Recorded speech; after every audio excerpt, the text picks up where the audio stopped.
Hello students, video lecture की इस कड़ी में आपका स्वागत है। मैं doctor Deepa Kaushik, associate professor history, government girls college Rajgarh. आज बीए फर्स्ट ईयर के पेपर फर्स्ट में हम सिंधु घाटी सभ्यता की जो महत्वपूर्ण विशेषताएं हैं कि क्या क्या चीज हमें उत्खनन से प्राप्त हुई सिंधु घाटी सभ्यता में, उन चीजों पर प्रकाश डालेंगे।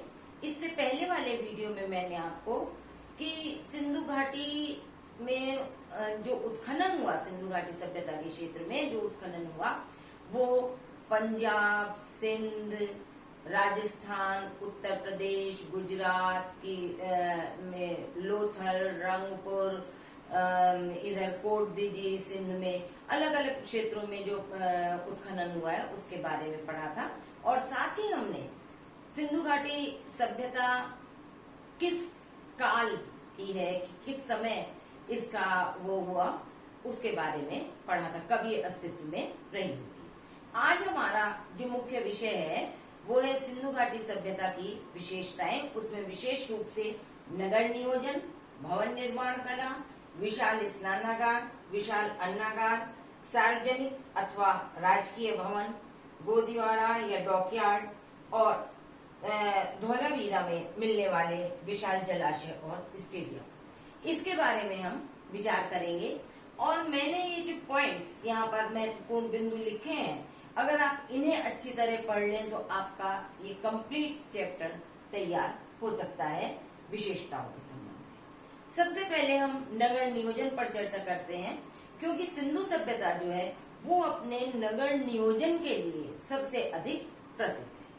कि वो सभ्यता की जो कि इतनी पुरानी थी उसमें नगर नियोजन किस प्रकार करा गया, ये एक बहुत ही विचारणीय और आश्चर्य का विषय है कि इतनी सुव्यवस्थित ढंग से नगर बसाए गए, उसके बारे में आज हम जानकारी लेते हैं। जैसे कि यहाँ पर भी मैंने लिखा है कि सिंधु घाटी सभ्यता में प्रत्येक नगर के पश्चिम में एक गढ़ी या दुर्ग होता था, कि एक ऊंचा चबूतरा होता था, उस पर गढ़ी या दुर्ग का निर्माण किया जाता था। और पूर्व में जो कि थोड़ा निचला भाग होता था वहां पर नगर बनाया जाता था। गढ़ी या दुर्ग जो होता था इसमें पुरोहित या शासक का निवास भी होता था। सड़कें जो थी वो पूर्व से पश्चिम और उत्तर से दक्षिण को जाती थी और एक दूसरे को समकोण पर काटती थी। नगर जो हुआ करता था वो कई खंडों में, अलग अलग खंडों में विभाजित होता था और प्रत्येक खंड जो होता था वो लगभग 366 मील लंबा और मीटर लंबा और 244 मीटर चौड़ा होता था।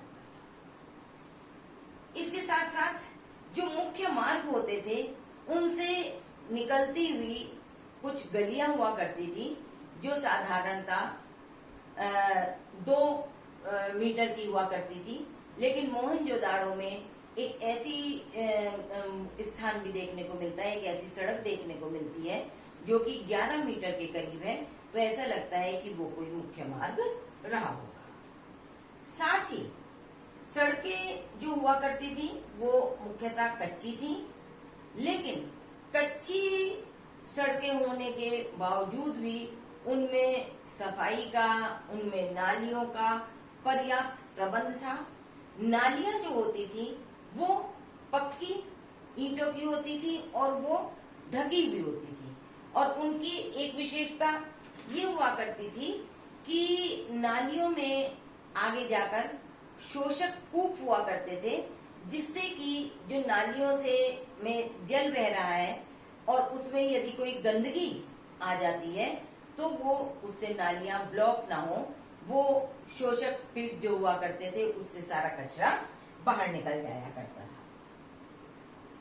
इसके अतिरिक्त जो इन्हें देखकर, इन चीजों को देखकर ऐसा लगता है कि जो नगर नियोजन था वो बहुत व्यवस्थित ढंग से था। और पिगट महोदय का मानना है कि इस तरह का नगर नियोजन देखने के पश्चात ऐसा लगता है कि कोई नगर और सफाई का पूर्ण प्रबंध रहा करता था। तो कि इन चीजों को देखने से ऐसा लगता है कि कोई नगर पालिका जैसी या कोई लोकल एडमिनिस्ट्रेटिव बॉडी जैसी कोई चीज रही होगी जो कि इन सब चीजों की देखभाल करा करती थी। अब कि इन नगरों में भवन किस प्रकार के हुआ करते थे?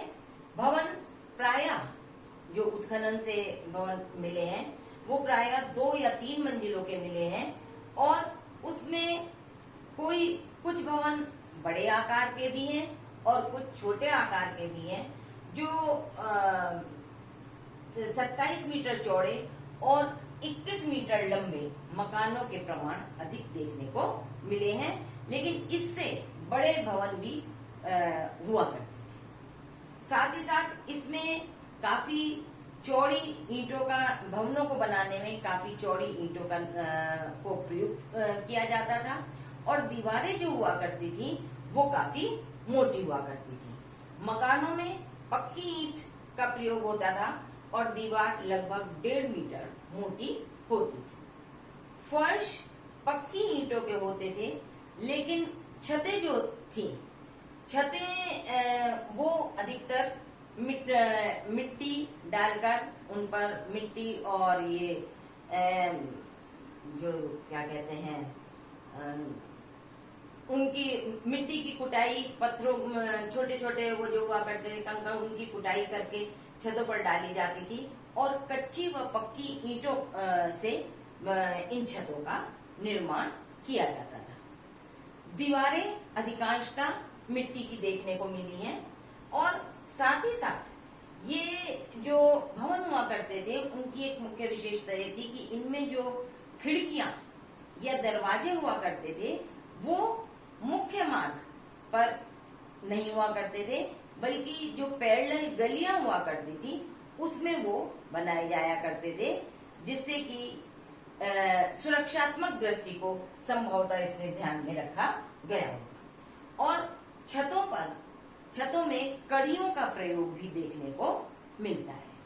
मिस्र की तरह यहाँ के जो भवन है उसमें हमें पत्थरों का प्रयोग देखने को नहीं मिलता, लेकिन कुछ कुएं, मकानों के बाहर कुएं मिले हैं और वो जो कुएं हुआ करते थे वो भी पक्की ईंटों के होते थे।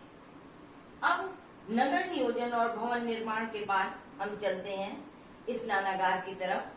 जो विशाल स्नानागार, जैसे कि नगर नियोजन सिंधु सभ्यता की एक महत्वपूर्ण विशेषता है, उसी तरह विशाल स्नानागार मोहनजोदाड़ो की सर्वाधिक महत्वपूर्ण इमारतों में से एक था।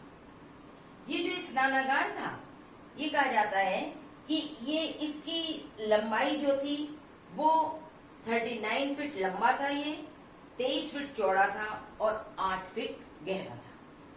कुछ इतिहासकार इसे इसकी चौड़ाई 39 फीट की और इसे आयताकार बताते हैं। दीवारें, इसकी जो दीवार थी, जो वो इसमें स्नानागार में जो टब लगा हुआ था, वो दीवारें व फर्श पक्की ईंटों के थे और दीवारों को जोड़ने, फर्श व दीवारों को जोड़ने के लिए जिप्सम का प्रयोग किया जाता था। साथ ही साथ उस समय में भी कि इसका ये जो स्नानागार था, इसका की नाली, जब इसके पानी समय समय पर इसमें पानी भरा जाता था, उसकी सफाई की जाती थी, तो दक्षिण पश्चिम की ओर इसकी नाली थी और पूर्व की ओर कुआं था, जिससे कि इस स्नानागार में पानी भरा जाता। जलाशय के चारों ओर बरामदे व कमरे बने हुए थे और इतिहासकारों का ये मत है कि ये जो कमरे थे ये संभवतः पुरोहितों के लिए बने होंगे और इनमें गर्म पानी की कुछ व्यवस्था रही होगी। तो इन सब चीजों को देखने से इतिहासकारों को इस चीज का भी अंदाज होता है कि संभवतः ये जो स्नानागार है इसका प्रयोग धार्मिक उद्देश्य के लिए भी होता हो। अब इस विशाल स्नानागार के अतिरिक्त यहाँ पर अन्नागार की अनाज को सुरक्षित रखने के लिए, अनाज को भंडारणों में भरने के लिए विशाल अन्नागार हुआ करते थे। मोहनजोदाड़ो और हड़प्पा में दोनों में ही अन्नागार देखने को मिले हैं। मोहनजोदाड़ो का अन्नागार 45.7 मीटर लंबा और 15.2 मीटर चौड़ा था। वहीं हड़प्पा का जो अन्नागार है वो दुर्ग के बाहर की ओर स्थित था और इसका क्षेत्रफल 55/43 मीटर माना गया है। साथ ही इसमें 6 की 2 पंक्तियों में भंडारण कक्ष बने हुए मिले हैं और ये अंदाज लगाया जाता है कि इनमें जो अनाज है वो सुरक्षित रखा जाता है। विशाल स्नानागार, विशाल अन्नागार के अतिरिक्त और ये जो भवन, एक तो ये साधारण भवन थे जो कि 3-4 कमरों के हुआ करते थे, 2-3 मंजिलों के हुआ करते थे, लेकिन एक सार्वजनिक अथवा राजकीय भवन भी मिला है जिसका की क्षेत्रफल काफी विस्तृत है। तो ये एक सभा भवन जो मिला है वो 20 स्तंभों पर निर्मित है और इसका क्षेत्रफल 71/71 मीटर माना गया है। एक अन्य स्थान भी मिला है मोहनजोदाड़ो में जिसका कि 71/27 मीटर जिसका क्षेत्रफल माना गया है। और मैके महोदय जो हैं उनका ये मानना है कि ये जो सभा भवन मिला है ये संभवतः व्यापारिक मंडी रही होगी, जैसे आजकल ये उपज मंडी या कृषि उपज मंडी वगैरह होती हैं, इसी तरह ये कोई व्यापारिक मंडी रही होगी, उसके लिए ये इस विशाल भवन का निर्माण किया गया होगा। जबकि जॉन मार्शल महोदय जो हैं उनका ये मानना है कि इस सभा भवन का इस्तेमाल संभवतः धार्मिक स्थल के रूप में किया जाता होगा। अब इनके अतिरिक्त हम क्योंकि ये कह रहे हैं कि ये जो सभ्यता थी काफी विकसित थी, नगर भी विकसित थे और विशाल स्नानागार मिला है, भवनों में इतने मजबूत, इतने साफ सफाई का इनमें प्रबंध, ये सब चीजें मिली हैं, तो हमें गोदीवाड़ा या डॉकयार्ड भी मिले हैं। ये गोदीवाड़ा लोथल में प्राप्त हुआ है जो कि अहमदाबाद से कुछ दूरी पर स्थित था है और इसमें पक्की ईंटों से निर्मित बंदरगाह देखने को मिला है। संभवतः इस बंदरगाह का प्रयोग जो मिस्र, मेसोपोटामिया वगैरह देशों से जो व्यापार होता था उसके लिए इस बंदरगाह का उपयोग किया जाता होगा। और धौलावीरा जो है उसमें भी 2 विशाल जलाशय मिले हैं और एक काफी बड़ा स्टेडियम मिला है और ये माना जाता है कि तत्कालीन जितनी भी सभ्यताएं थी उनमें ये जो धौलावीरा का स्टेडियम है ये सबसे बड़ा स्टेडियम रहा होगा। तो मुझे उम्मीद है कि आप इन महत्वपूर्ण बिंदुओं के माध्यम से सिंधु घाटी सभ्यता की इन सभी विशेषताओं को, चाहे वो नगर नियोजन हो, चाहे वो विशाल स्नानागार हो, विशाल अन्न भंडार हो, डॉकयार्ड हो, सार्वजनिक और राजकीय भवन हो, इसके बारे में आप समझने में पूर्ण रूप से सफल रहे होंगे। और अब इसके पश्चात कि अभी हमारा सिंधु घाटी सभ्यता का चैप्टर खत्म नहीं हुआ है, अगला चैप्टर जो है उसमें हम सिंधु घाटी के अन्य तथ्यों पर विचार विमर्श करेंगे। Thank you.